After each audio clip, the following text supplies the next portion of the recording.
Wala nang maraming paligoy-ligoy pa, diretso sa punto na.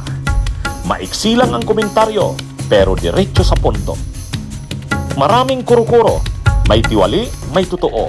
Dito, sa puntong diretso tayo. Punto, diretso.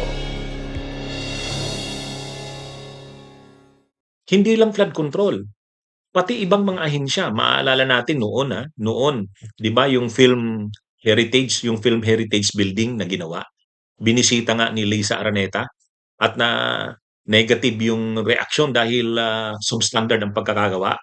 O ngayon, pati pala DOH, yung mga buildings pala ng DOH, facilities ng DOH, diskaya rin. May ginawa rin mga diskaya. At malaki rin ang problema. Halos ghost project. Oh, grabe talaga pala itong mga diskaya. Tama yung sinabi ni Secretary of Justice Boying Rimulya, naiiba. Napaka-peculiar. Kakaiba itong diskaya. Kaya hindi ito pwedeng pabayaan o hindi fokusan ng investigasyon. Bakit? Unang-una, 280 billion pesos ang nakuhang kabuuang kontrata nito. Grabe, isang ano lang yan, kontraktor.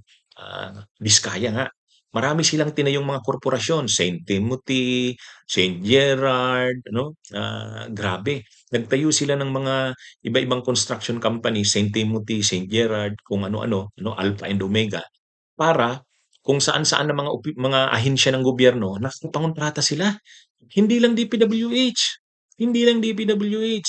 Naalala nyo yung pinuntahan ni Lisa Araneta at ni Yussi Claire Castro? Ano yun? Kagagawa pa lang, katatapos pa lang na building, yung Film Heritage Building of the Philippines. Film Heritage Building. Ngayon, ano na yata, gagamitin na. Ayun ang binisita, tumutulo, nagka-crack ang mga semento. Tapos yung kisame, may basa. Ibig sabihin tumutulo, napakapalpak ng pagkakagawa ng malaman kung kanino. St. Timothy na naman yata yun, St. Timothy. Imagine niyo, ibig sabihin, sa City of Manila, ewan kung kaninong project yun, Department of Tourism yata yun eh. Kung Department of Tourism, napasok pa rin ng mga diskaya. Tapos pati yung, 'di ba, yung sa Baguio, sa Baguio City, mayroon din silang project doon. Sa Ilocos Norte, mayroon din silang project. Mga kumpanya ng diskaya. Yung ghost project doon sa Davao Occidental, 96 million, diskaya na naman. At ito ang malala, ito ang malala. Pati Department of Health, yung mga mga walk-away centers daw na facilities ng DPWH noong taong 2020, bilyon proyekto rin yun. 2020, so panahon ni Duterte. Alam niyo kung anong nangyari, mga kabunyog? Inamin mismo ni DOH Secretary, DOH Secretary Herbosa, na ang kontraktor ng nasabing mga walk-away centers na inaward at ginawa noong 2020 sa DOH ay St. Timothy.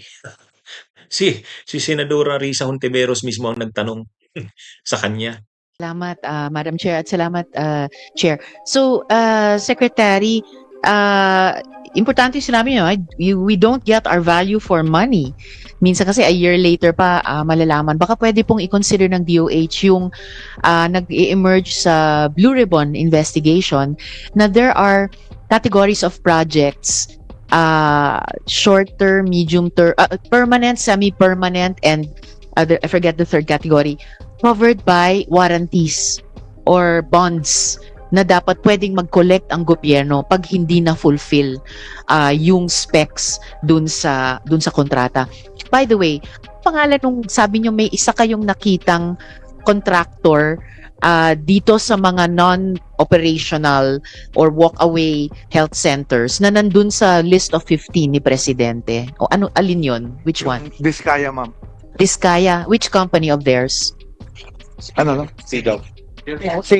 Timothy. St. Timothy. Okay, so these groups, these people are all over the place. Very well noted po. Follow up po, Madam Chair, sa COA. Sa tractors. Halimbawa, saan po sa Zamboanga, yung health center na kinontrata ng mga diskaya na hindi tinapos, At magkano po yung danyo sa gobyerno? So we plan to investigate. Of course, now we've already started investigating. Kaya nga na-discover namin sila. And now that we know the deficiencies, we will look at the people at fault. So hanapin natin yan, and then we'll build the case and file the necessary cases to the ombudsman kung may involved na government official kaya nabayaran sila kahit hindi tapos. We will have to file cases with them and let the agencies develop that. So Paano nalaman ni Herbosa, DOH Secretary Herbosa, nung nilista kasi yung top 15 contractors ng mga flood control, yung nilabas ni PBBM, 'di ba nakalagay doon Saint Timothy. Tapos nung tiningnan niya doon sa mga naging major contractors ng DOH, Department of Health, Saint Timothy na naman. O di siyempre kanino ang Saint Timothy? Diskaya. At anong taon? 2020. Sinong presidente? Duterte. So malamang, tama yung sinasabi ni Secretary of Justice Boying Rimulya. Itong Diskaya na ito ay pinapaboran talaga ng gobyerno. So maraming connections. Matataas ang connections nito. Kasi ang mga proyekto nito, DOT, DOH, no? Tapos DPWH, pati nga sa Bicol, yung palang hindi natapos na flyover doon sa Bicol, Diskaya pa rin pala yun. Kaya napakatindi nitong Diskayang ito. Ibig sabihin, ang connections talaga nito, matindi. Napakataas na level. Mukhang malaki ang binibigay nitong porsyento. Kaya siguro paboritong-paborito. Kaya nga sabi ni Secretary of Justice Boying Rimulya, kapag doon daw sa nalaman nila, kasi tell all na sinabi na lahat, talaga daw masusuka ka kung sa extent at sa tindi ng ano. Ano bang pagkakasabi ni Boying Rimulya? Nakita ko yung reaksyon niya Mga kabunyog, mga kabayan, ang reaksyon ni Boying Rimulya, ano ba yun? Sabi ni Boying Rimulya, ang reaksyon niya, nang malaman niya yung Diskaya's schemes defy norms beyond imagination in scale. Yun. Yun ang galing kay Secretary of Justice Boying Rimulya. Yung eskema na ginagamit ng mga Diskaya, defy norms. Ibig sabihin, hanggang lumabas na sa mga kalakaran. Matindi. Beyond imagination. Hindi mo raw ma-imagine yung saklaw. Kaya ito yung patunay niyan. Pati pala sa DOH. At alam niyo kung anong nangyari diyan sa walk-away centers na yan? Non-operational. So ghost projects din. Parang ang ghost project hindi lang dun sa flood control. Pati yung mga walk-away centers na dapat magagamit na ng mga tao, serbisyo, facilities ng DOH, hindi rin magamit. Pero nakuha na yung pera. Completed na. So parang parang flood control projects din na ghost. Ganyan ang nangyari sa DOH. Kaya dapat imbestigahan din ito. Anyway, mga Bunyog, bunyog, halikan na kasama ka.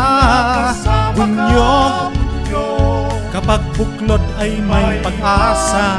Luzon, Visayas, Mindanao, isa ang pananaw. Sa bagong Pilipinas ang bunyog isisigaw. Bunyog.